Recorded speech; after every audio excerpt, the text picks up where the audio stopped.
But that was our 4th cruise. We still have cruise number 5, and this is the Azamara Club Cruises. And this is going to be on the Azamara Journey. Let's have a little look at the cruise ship itself. Azamara Club Cruises is all about destination immersion. You will love where we take you. Destination immersion is longer stays, more overnights and night touring. So by longer stays, we mean we arrive at 6, 7 o'clock in the morning and we maybe don't leave till 11, midnight, or we stay overnight. Some ports we even stay 2 overnights, 3 full days in places like St. Petersburg, Seville. The list just goes on and on and on.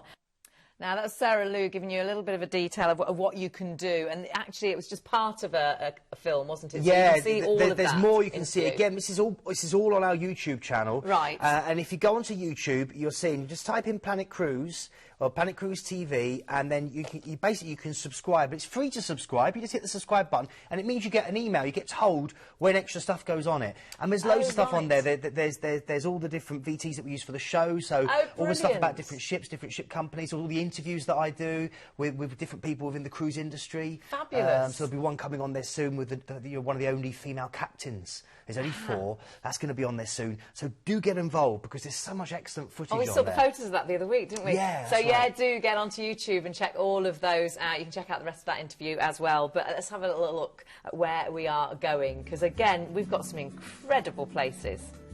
Yeah, we do. So again, sailing out of Venice, a magical start to the cruise as you head past the Doge's Palace, and then straight into well, cruising basically what they call the inside passage through to Zadar. And this is really, really lovely because Zadar is a truly captivating city. Look at that scenery there, Hayley. You've got lovely little cobblestone streets. You've also got you've got these wonderful lots of olive groves and buildings built out of this lovely white stone. The whole place is dubbed an outdoor museum, and it's rich in monuments. Now you can head out to the famous Krakar National Park, and it has 7 waterfalls within this park, and what they call the Cricker River that runs through it. Because of a lack of pollution, because it's so pure, literally the colours are stunning. I think we've forgotten the true colours of some things because we've had sadly so much pollution around. Absolutely.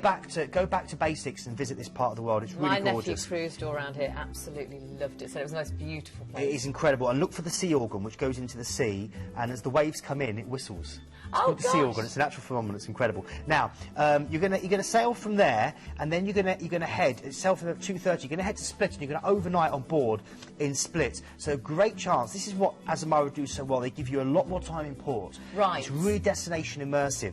So Split is the Adriatic seaside, basically lined with palm trees. It's great. Now the big thing here is Diocletian's Palace, which they began building in 295 AD, and it's basically a huge Roman fortified camp. And now it's full of local businesses and shops. It's built out of this lovely white limestone and marble, and it's just stunning because it's full of little churches and chapels in the Gothic and Romanesque style. You've got Let Me Pass Street, which is said to be the narrowest street in the world. Let Me Pass Street. Which is great. I barely fitted down it. I had been eating at the time, as always. You've got the Golden Horn Beach, which I recommend if you want to head out for the beach. Split's famous for the fish that's caught as well, the fresh fish, and also really good, very much underrated wines that you can enjoy. Oh, right. Then you're going to sail from there, after you've had the overnight and you've had most of the next day, you then sail at 3:30 for Hvar, and you're going to land in Hvar, and then you're going to overnight in Hvar. Now look, again, this is incredible. This frequently appears on one of the world's most appealing islands. It's the party island of Croatia. It's billed as the Saint-Tropez of the 50s. Really? Yeah, and again, full of so much to do. Great beaches, fruit orchards full of lavender and ancient olive trees and vineyards. So we overnight there. This is a beautiful cruise. It is incredible cruise. Then from there, after you tried their award-winning garage wines, which you must try if you're a wine lover, then this is the place to try it. Then you head to Kotor. This is Montenegro, gorgeous medieval city, of course, with World Heritage status. The sailing alone is worth it. It's Southern Europe's longest and deepest fjord, and it's a spectacular natural harbour. That's Kotor. Then you're heading from Kotor into Dubrovnik, and again, from one spectacular walled city with an amazing setting to an even greater one, Dubrovnik, where they filmed Game of the Thrones. They film a lot of it here, a lot of the stuff. And look, at King's Landing and beyond.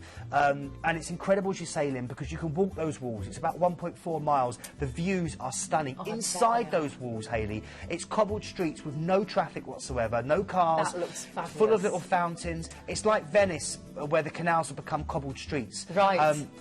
Try the local black squid ink risotto. It is absolutely divine.